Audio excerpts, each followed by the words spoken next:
അസ്സലാമു അലൈക്കും വറഹ്മത്തുള്ളാഹി വബറകാതുഹു. എല്ലാവർക്കും കൃപയും സമാധാനവും നേരുന്നു. ജനങ്ങൾക്ക് മാർഗദർശനമായിക്കൊണ്ട് നേർവഴി കാട്ടുന്നതും സത്യവും അസത്യവും വേർതിരിച്ച് കാണിക്കുന്നതുമായ സുവ്യക്തമായ തെളിവുകൾ കൊണ്ട് വിശുദ്ധ ഖുർആൻ അവതരിപ്പിക്കപ്പെട്ട മാസമാണ് റമദാൻ മാസം. ഈ റമദാൻ മാസത്തിൽ ക്രിസ്ത്യൻസും മുസ്ലിംസും ഹിന്ദുസും എല്ലാവരും നോയമ്പെടുക്കുന്ന ഈ ഒരു സമയത്ത് എല്ലാവരും അള്ളാഹു സമൃദ്ധമായി അനുഗ്രഹിക്കട്ടെ.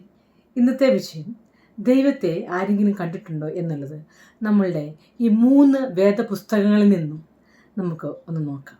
പരബ്രഹ്മത്തെ പരമ്പൊരുളിനെ അറിഞ്ഞവർക്ക് ഒരിക്കലും ദൈവത്തിൻ്റെ സ്ഥാനത്ത് മറ്റൊന്നിനെ സ്ഥാപിക്കുക അസാധ്യമാണ്.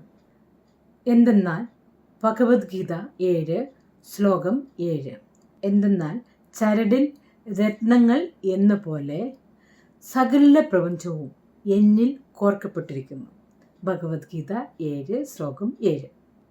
അടുത്ത് ബൈബിൾ പുറപ്പാട് 20:1 ഞാനല്ലാതെ മറ്റൊരു ദേവന്മാർ നിനക്കുണ്ടാകരുത്.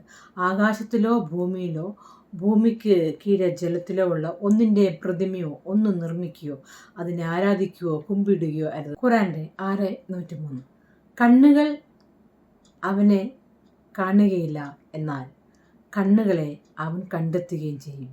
സൂക്ഷ്മജ്ഞാനിയും അഭിജ്ഞനുമാണ്. കേനോപനിഷത്ത് 1:6 യാതൊന്നാണോ കണ്ണുകൊണ്ട് കാണാൻ സാധിക്കാത്തത്, ആ കണ്ണിന് ദർശനം തന്നത് യാതൊന്നാണോ അതിനെ നമ്മൾ ബ്രഹ്മം എന്ന് പറയുന്നു. കണ്ണുകൊണ്ട് കാണുന്ന ഏതൊന്നിനെയാണോ മനുഷ്യൻ ഉപവസിക്കുന്നത് അത് ബ്രഹ്മമല്ല. കേനോപനിഷത്ത് 1:6.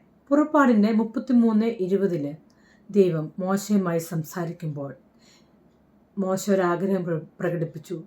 ദൈവമേ, എനിക്ക് നിന്നെ ഒന്ന് കാണാൻ സാധിക്കുമോ എന്ന്. അപ്പോൾ ദൈവം പറയുന്നുണ്ട്, നിനക്ക് എൻ്റെ മുഖം കണ്ടുകൂടാ. എന്നെ കാണുന്നവനാരോ അവൻ അപ്പോൾ മരിച്ചിരിക്കും. ഇനിയും നിനക്ക് എന്നെ കാണുന്ന നിർബന്ധമാണെങ്കിൽ നീ ആ കാണുന്ന പർവ്വതത്തിലോട്ട് നോക്കുക. ആ പർവ്വതം അവിടെ ഉണ്ടെങ്കിൽ നിനക്കെന്നെ കാണാം. അപ്പോൾ മോശ ആ പർവ്വതത്തിലോട്ട് നോക്കിയപ്പോൾ ആ പർവ്വതം തകർന്ന് പൊടിയായിപ്പോയി. അതായത് മനുഷ്യൻ്റെ കണ്ണുകൾക്ക് ഒരിക്കലും ദൈവത്തെ കാണുകയില്ല. ഇന്നുവരെ ആരും ദൈവത്തെ കണ്ടിട്ടില്ല. യോഹന്നാൻ്റെ സുവിശേഷം 1:8 പറയുന്നു, യേശു പറയുന്നു, ദൈവത്തെ ആരും ഒരു നാളും കണ്ടിട്ടില്ല. കാരണം ദൈവം അപ്രാപ്യമായ വെളിച്ചത്തിലാണ് വസിക്കുന്നത്. അപ്പോൾ എങ്ങനെ യേശുവിനോട് ഫിലിപ്പോസ് ചോദിച്ചു, ദൈവത്തെ ഒന്ന് കാട്ടിത്തരാമോ എന്ന്. അപ്പോൾ യേശു ഇങ്ങനെയാണ് മറുപടി പറഞ്ഞത്, അപ്രാപ്യമായ വെളിച്ചത്തിലാണ് ദൈവം വസിക്കുന്നത് എന്ന്. അപ്പോൾ എങ്ങനെ കാണിച്ചു കൊടുക്കും ദൈവത്തെ? 1 തിമോത്തിയോസ് 6:15 പറയുന്നു, അവിടുന്ന് മാത്രമാണ് മരണമില്ലാത്തവൻ. അപ്രാപ്യമായ പ്രകാശത്തിൽ വസിക്കുന്ന ദൈവത്തെ ആരും ഒരു നാളും കണ്ടിട്ടില്ല, ഇനി ആർക്കും കാണാൻ സാധിക്കുമില്ല.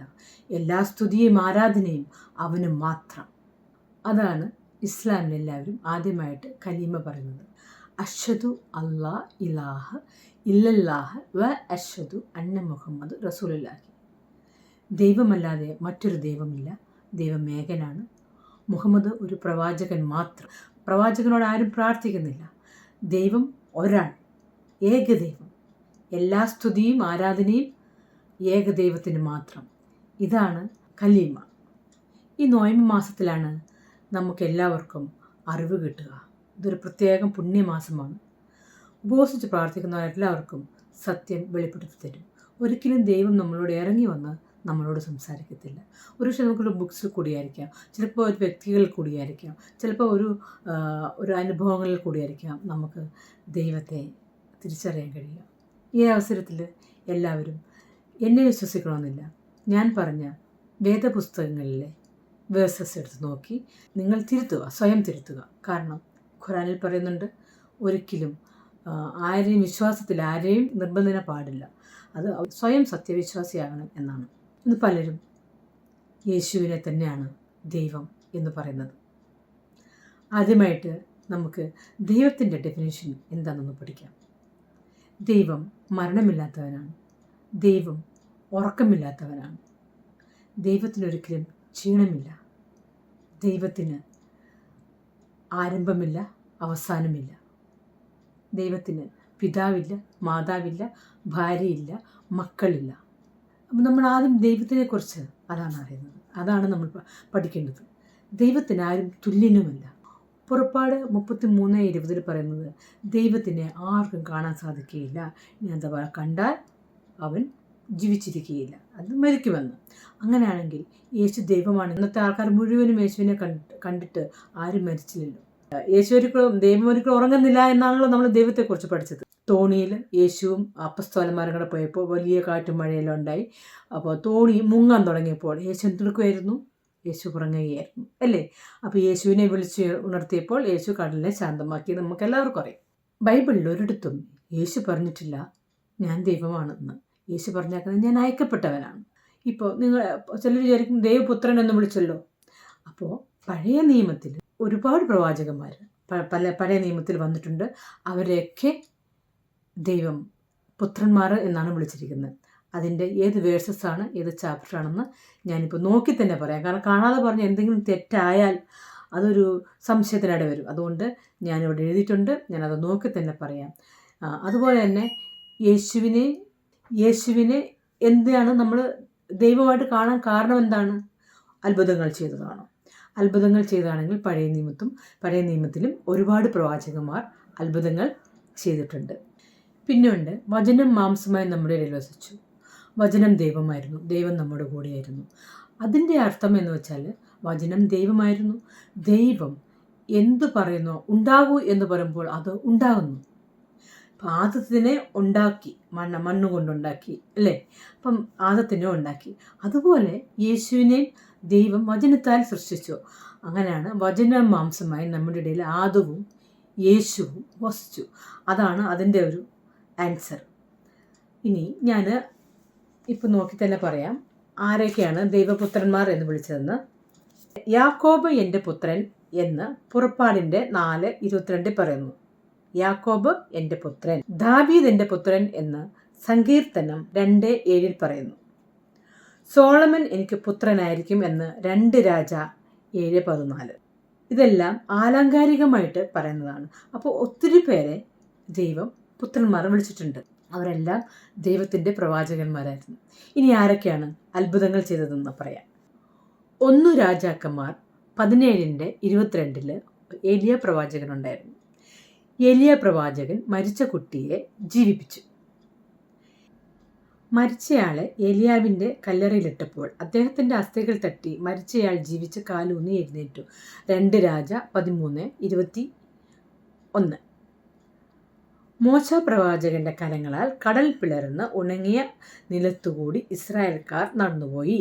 പുറപ്പാട് 14:21. എലീശ നാമൻ എന്ന കുഷ്ഠരോഗിയെ സുഖപ്പെടുത്തി. 2 രാജ 5:7. എലീശ അന്ധനായ യുവാവിന് കാഴ്ച നൽകി. 2 രാജ 6:7. അപ്പം മോശയും ഏലിയാവും എലീശയും യേശുവും എല്ലാം അത്ഭുതങ്ങൾ അടയാളങ്ങളും പ്രവർത്തിച്ചതിൽ അത് ദൈവത്തിൻ്റെ സഹായത്തോടു കൂടിയാണ്. അപ്പോൾ മരിച്ചവരെയൊക്കെ ഉയർപ്പിച്ചിട്ടുണ്ട് നമ്മുടെ പഴയ പ്രവാചകന്മാർ. എന്താണ് യേശു ചെയ്ത തെറ്റ്? യേശുവിന് യഹൂദർ കല്ലെറിയാൻ കാരണം എന്താണ്? യേശു എന്ത് തെറ്റാണ് ചെയ്തത്? യേശു നല്ല പ്രവർത്തികൾ മാത്രമാണ് ജനങ്ങൾക്ക് കാണിച്ചു കൊടുത്തത്. എന്നാൽ യേശു അന്നത്തെ ജനങ്ങളോട് യേശു ഉപമകൾ കൊണ്ടും ആലങ്കാരികമായിട്ടാണ് എല്ലാവരോടും സംസാരിച്ചത്. ഞാൻ ദൈവപുത്രനാണ്, ഞാൻ സ്വർഗത്തിൽ നിന്ന് ഇറങ്ങി വന്നിരിക്കുന്നു, അതൊക്കെ ഒരു ആലങ്കാരികമായിട്ട് പറഞ്ഞതാണ്. അപ്പം ഞാനും പിതാവും ഒന്നാകുന്നു. ഇവിടെ അതൊരു ഉപമയാണ്, അല്ലെങ്കിൽ ഉദ്ദേശത്തിലും ആദർശത്തിലും ഞാനും പിതാവും ഒന്നാകുന്നു എന്നാണ് യേശു ഉദ്ദേശിച്ചത് അവർക്ക് അല്ലാതെ ഒരിക്കലും യേശുവും ദൈവവും ഒന്നാണ്. അങ്ങനെയാണെങ്കിൽ ദൈവത്തിൻ്റെ എല്ലാ കഴിവുകളും യേശുവിനുണ്ടാകണമല്ലോ. യേശുവിൻ്റെ ഉദ്ദേശം ദൈവത്തെ വെളിപ്പെടുത്തുക എന്നാണ്. അതുകൊണ്ടാണല്ലോ യേശു പഠിപ്പിക്കുന്നത്, നിങ്ങൾ പ്രാർത്ഥിക്കുമ്പോൾ ഇപ്രകാരം പ്രാർത്ഥിക്കുകയും സ്വർഗസ്ഥനായ ഞങ്ങളുടെ പിതാവേ അങ്ങയുടെ നാമം പൂജിതമാകണമേ. അപ്പം ദൈവത്തെക്കുറിച്ച് വെളിപ്പെടുത്തുകയാണ് യേശുവിൻ്റെ ലക്ഷ്യം. ഞാനും പിതാവ് ഒന്നാകുന്നു എന്ന് പറയുന്നത്, പിതാവ് എന്താഗ്രഹിക്കുന്നു അത് ഞാൻ പിതാവിൻ്റെ പിതാവിൻ്റെ അനുമതിയാൽ ഞാൻ അത് നടത്തുന്നു. ഇത് യഹൂദർക്ക് പിടിച്ചില്ല. മനുഷ്യനാകുന്ന സ്വയം നീ ദൈവമാണെന്ന് പറയുന്നു. അപ്പോൾ അത് ദൈവദൂഷണമായിട്ടും വലിയ കുറ്റകരമായിട്ട് അവർ കണ്ടു. അന്നത്തെ യഹൂദർ ഒരു സൃഷ്ടാവായിട്ട് അന്നത്തെ യഹൂദർ കാണത്തില്ലായിരുന്നു. യേശു ചെയ്ത കുറ്റം ഇതാണ്. ഞാനും പിതാവും ഒന്നാകുന്നു എന്ന് പറഞ്ഞു. അന്ന് യേശു അപ്പോൾ തന്നെ തിരുത്തി. ഞാൻ അങ്ങനെ ഉദ്ദേശിച്ചല്ല പറഞ്ഞത്. നമ്മൾ മുൻ പ്രവാചകന്മാരെയും ഇങ്ങനെ തന്നെയല്ലേ പറഞ്ഞത്. അവരും ദൈവപുത്രന്മാരെന്ന് വിളിക്കപ്പെട്ടിരുന്നില്ലേ പഴയ നിയമത്തിലൊക്കെ. അതുപോലെയാണ് ഞാനും പറഞ്ഞത്. ഞാനും ഒരുപാട് പ്രവർത്തികൾ ദൈവത്തിൻ്റെ അനുമതി പ്രകാരമാണ് ഞാൻ ചെയ്തത്. ഞാനും പിതാവും ഒന്നാകുന്നു എന്ന് പറഞ്ഞത് ദൈവത്തിൻ്റെ ഇഷ്ടങ്ങൾ നടത്താൻ വേണ്ടിയാണ്. അവരുടെ തെറ്റ് അവർക്ക് തിരുത്തി കൊടുത്തിട്ടും അവർ അത്തേൽ പിടിച്ച് അത് വലിയ പ്രശ്നമാക്കി യേശുവിനെ പിടിച്ചുകൊണ്ട് പോയി. ഈ പിടിച്ചുകൊണ്ട് പോയ സമയത്ത് യേശുവിൻ്റെ കൂടെ ഉണ്ടായിരുന്ന അപ്പസ്തോലന്മാർ ആരും തന്നെ ഉണ്ടായിരുന്നില്ല. യേശുവിനെ എല്ലാവരും ഓടിക്കളഞ്ഞു. പത്രോസാണെങ്കിൽ യേശുവിനെ അറിയത്തില്ല എന്ന് പറഞ്ഞ് 3 പ്രാവശ്യം തള്ളിപ്പറയുക വരെ ചെയ്തു. അപ്പം ഈ അപ്പസ്തോലന്മാർക്ക് പിന്നീട് എന്താണ് സംഭവിച്ചത്? യേശുവിനെ പിടിച്ചുകൊണ്ട് പോയി എന്ന് എല്ലാവർക്കും അറിയാം. പിന്നെ അവരാരും കണ്ടിട്ടില്ല എന്താണ് സംഭവിച്ചെന്നുള്ളത്. അപ്പോൾ നമ്മൾ യഥാർത്ഥ സത്യം ഇതാണ് അറിയേണ്ടത്. പൗലോസ്ലീഹ ഒരു സൈന്യാധിപനായിരുന്നു. അദ്ദേഹം ഒരിക്കലും യേശുവിൻ്റെ കൂടെ ഉണ്ടായിരുന്നില്ല. യേശുവിനെ ഉപദ്രവിക്കുക മാത്രമാണ് ചെയ്തത്. യേശുവിൻ്റെ കൂടെ ഉള്ളവരെയും ഉപദ്രവിക്കുക മാത്രമാണ് ചെയ്തിരുന്നത്. പിടിച്ച് ജയിലിടുകയൊക്കെ ചെയ്യുമായിരുന്നു. പക്ഷേ യേശു തന്നെ പറഞ്ഞിരുന്നു, ചെന്നായ ആട്ടിൻ തോലണിഞ്ഞ് നിങ്ങളുടെ അടുത്ത് ഞാൻ ക്രിസ്തുവിനെ അവിടെ കണ്ടു ഇവിടെ കണ്ടു എന്നൊക്കെ പറയും, അതൊന്നും നിങ്ങൾ വിശ്വസിക്കരുത്. അതുപോലെ തന്നെയാണ് പൗലോസ്ലീഹ അപ്പസ്തോല പ്രവർത്തനങ്ങൾ പറയുന്നുണ്ട്. ഞാൻ അവിടെ വെച്ച് യേശുവിനെ കണ്ടു, ലൈറ്റ് കണ്ടു എന്നൊക്കെ പറഞ്ഞു. പഴയ നിയമം എഴുതിയത് ഹെബ്രായ ഭാഷയിലാണ്. മൂലഭാഷ ഹെബ്രായ ഭാഷയായിരുന്നു. എന്നാൽ പുതിയ നിയമം ഗ്രീക്ക് ഭാഷയിലാണ്. പൗലോസ്ലീഹ തുർക്കിയിലുള്ള ഒരു സ്ഥലത്ത്, തർസൂസ് എന്ന സ്ഥലത്തുള്ള അവിടെയാണ് അദ്ദേഹം ജനിച്ചത്. അപ്പം അവിടെ സംസ്കാരത്തിൻ്റെയും സാഹിത്യത്തിൻ്റെയും മിറ്റിലമായിരുന്നു. അദ്ദേഹം വെൽ എഡ്യൂക്കേറ്റഡ് ആയിരുന്നു. അപ്പം അവിടുത്തെ ഭാഷ ഗ്രീക്കായിരുന്നു. അപ്പം പുതിയ നിയമത്തിൽ 27 ചാപ്റ്റേഴ്സ് ഉണ്ടെങ്കിൽ അതിലെ 13 പൗലോസിൻ്റെ ലേഖനങ്ങളായിരുന്നു. എന്നാൽ യേശു പഠിപ്പിച്ചതിന് വിരുദ്ധമായിട്ടൊക്കെയാണ് പൗലോസ്ലീഹ അവിടെ അതിനകത്ത് പഠിപ്പിച്ച് നമുക്ക് കാണാൻ കഴിയും. അപ്പം നമുക്ക് പഠിക്കേണ്ടത് യേശു എന്താണ് പഠിപ്പിച്ചത്, അതാണ് നമ്മൾ പഠിക്കേണ്ടത്. യോഹന്നാന്റെ സുവിശേഷം 16-ാമത്തെ അധ്യായം 12-14 പറയുന്നുണ്ട്, ഞാനിപ്പോൾ പോകുന്നു, ഞാൻ പോയി കഴിഞ്ഞാൽ സഹായകൻ വരും. ഇപ്പോൾ എനിക്ക് നിങ്ങളെ ഇനി ഒരുപാട് കാര്യങ്ങൾ പഠിപ്പിക്കാനുണ്ട്. പക്ഷെ ഇപ്പോൾ നിങ്ങൾക്ക് അത് ഉൾക്കൊള്ളാൻ കഴിയില്ല. അപ്പോൾ ആലങ്കാരികമായിട്ടൊന്ന് പറഞ്ഞപ്പോൾ തന്നെ യേശുവിനെ പിടിച്ച് ജയിലിലിട്ട് പിടിച്ചുകൊണ്ട് പോയി ഇല്ലേ. യഹൂദരെ കല്ലെറിഞ്ഞു. ആലങ്കാരികം കൊണ്ട് ഉപമകൾ പറഞ്ഞതേ ഉള്ളൂ. സഹായം വന്നിട്ട് നിങ്ങളെ ന്യായത്തെക്കുറിച്ചും നീതിയെക്കുറിച്ചൊക്കെ പഠിപ്പിക്കും. യേശു പോയതിനു ശേഷം പിന്നെ വന്നത് പരിശുദ്ധ പ്രവാചകൻ മുഹമ്മദ് നബിയാണ്. അദ്ദേഹമാണ് 5000 വർഷങ്ങൾക്ക് മുമ്പേ നമ്മളെ യോഗ പഠിപ്പിച്ചിരുന്നു. നമ്മുടെ പൂർവ്വപിതാക്കന്മാർ നമ്മളെ യോഗ ചെയ്യാൻ പഠിപ്പിച്ചിരുന്നു. അപ്പോൾ അത് തന്നെയാണ് മുഹമ്മദ് നബി പരിശുദ്ധ പ്രവാചകൻ വന്നപ്പോൾ എല്ലാവരെയും നമ്മളെ പ്രാർത്ഥിക്കാൻ പഠിപ്പിച്ചു. ഈ നിസ്കാരം എന്ന് പറയുന്നത് യോഗയ്ക്ക് തുല്യമാണ്. സ്പൈനൽ കോഡിന് നല്ല ഒരു ഫ്ലെക്സിബിലിറ്റി അവിടെ ഉണ്ടാകുന്നുണ്ട്. പിന്നെ നമ്മൾ സുജൂദ്, പ്രോസ്ട്രേഷൻ, സാഷ്ടാംഗ പ്രണാമം അല്ലേ, അതും ചെയ്യുമ്പോഴൊക്കെ നമുക്ക് ഫുൾ ബ്ലഡ് സർക്കുലേഷൻ നമ്മുടെ ബോഡിയിൽ ഉണ്ടാകുകയാണ്. അതുപോലെ തന്നെ സുജൂദ് ചെയ്യുമ്പോൾ ബ്ലഡ് സർക്കുലേഷൻ മുഴുവൻ നമ്മുടെ തലയിലോട്ട് വരുന്ന നമ്മുടെ ബ്രെയിനൊക്കെ നല്ല ഒരു ആക്ടിവിറ്റി. അപ്പം നമുക്ക് ഒരുപാട് അത് എല്ലാ മനുഷ്യനും സൂര്യ നമസ്കാരം ചെയ്യണമെന്നാണ് 5000 വർഷങ്ങൾക്ക് മുമ്പേ നമ്മുടെ പൂർവ്വപിതാക്കന്മാർ പഠിപ്പിച്ചതും അന്ന് എല്ലാവരും ചെയ്തുകൊണ്ടിരുന്നതുമാണ്. പക്ഷെ പിന്നീട് അതെല്ലാം പോയി. എന്നാൽ തിരിച്ച് നമ്മുടെ പ്രവാചകൻ അത് വന്ന് നമ്മളെ നിസ്കരിക്കാൻ പഠിപ്പിച്ചു. അതുകൊണ്ട് തന്നെ രാവിലെയും വൈകുന്നേരവും നമ്മൾ ഈ നിസ്കാരം ചെയ്യുന്നത് തീർച്ചയായിട്ടും നമ്മുടെ ശരീരത്തിനും ആരോഗ്യത്തിനും ആയുസ്സിനും ഒക്കെ നല്ലതാണ്, വളരെ നല്ലതാണ്. ഡൈജഷനും നല്ലതാണ്, ഓക്സിജനും ഓക്സിജനും എല്ലാത്തിനും നല്ലതാണ്. അവസാനത്തെ പ്രവാചകനാണ് മുഹമ്മദ് നബി എന്ന് നമ്മൾ തിരിച്ചറിയണം. യേശു തന്നെ നമ്മളോട് പറഞ്ഞിട്ട് പോയ അവസാനത്തെ സഹായകൻ മുഹമ്മദ് നബിയാണ്. മുഹമ്മദ് നബി ഇവിടെ ലോകത്തിൽ വന്നിട്ട് എന്തോരം മാറ്റങ്ങളാണ് ഉണ്ടായത്. നല്ല പ്രവർത്തികളൊക്കെ അല്ലേ ചെയ്തത്. പെൺകുഞ്ഞുങ്ങളെ ജനിക്കുമ്പോഴേ കുഴിച്ചു മൂടുമായിരുന്നു. അപ്പോൾ അങ്ങനെയുള്ള ഒരുപാട് അട്രോസിറ്റീസ് പരിശുദ്ധ പ്രവാചകൻ യുദ്ധം ചെയ്ത് തന്നെ മാറ്റി. വളരെ വൃത്തികേടായിട്ടിരുന്ന, വളരെ മ്ലേച്ഛമായ കാര്യങ്ങൾ ചെയ്തുകൊണ്ടിരുന്ന അറേബ്യൻ ഒരു രാജ്യത്തെ തന്നെ മാറ്റി നല്ല പരിഷ്കാരമായിട്ടുള്ള ആൾക്കാർ, നല്ല പ്രാർത്ഥന 5 നേരം നിസ്കരിക്കുന്ന നല്ലൊരു ജനതയാക്കി മാറ്റാൻ കഴിഞ്ഞു. അതുകൊണ്ട് തീർച്ചയായിട്ടും നമ്മൾ എല്ലാ പ്രവാചകന്മാരെയും നമ്മൾ വിശ്വസിക്കുക. അതോടൊപ്പം തന്നെ നമ്മൾ സത്യങ്ങൾ തിരിച്ചറിയുക. ദൈവം ഒന്നേ ഉള്ളൂ, ദൈവത്തെ ആരും കണ്ടിട്ടില്ല. നമ്മളുടെ 3 വേദപുസ്തകങ്ങളിലും പറയുന്നു ദൈവം വെളിച്ചത്തിൽ, ദൈവത്തിൻ്റെ പ്രകാശം സൂര്യനിലും ചന്ദ്രനിലും ഉണ്ട് എന്ന് ഭഗവത്ഗീതയിൽ പറയുന്നു. ഖുറാനിൽ പറയുന്നു ദൈവം പ്രകാശത്തിലാണ്. ദൈവം ഒരു പ്രകാശമാണ്. അതിലെല്ലാം ഉപരി നമ്മുടെ ഹൃദയത്തിൽ അങ്കുഷ്ടം മാത്രേ പുരുഷോന്തരാത്മോ സദാഞ്ജന ഹൃദയെ സന്വേഷിഷ്ടേ. എന്ന് പറയുന്നു. അപ്പോൾ അത് ഹിന്ദു വേദപുസ്തകത്തിൽ, ബൈബിളിൽ ദൈവം നമ്മുടെ അപ്രാപ്യമായ പ്രകാശത്തിൽ വസിക്കുന്നുവെന്ന്, ഖുറാനിൽ കണ്ടനാടിയേക്കാൾ നമ്മുടെ അടുത്തുണ്ട് ദൈവം. അപ്പോൾ ദൈവം നമ്മളോടൊപ്പമുണ്ട്. പക്ഷേ നമ്മളുടെ കണ്ണുകൾ കൊണ്ട് നമുക്ക് ദൈവത്തെ കാണാൻ സാധിക്കുകയില്ല.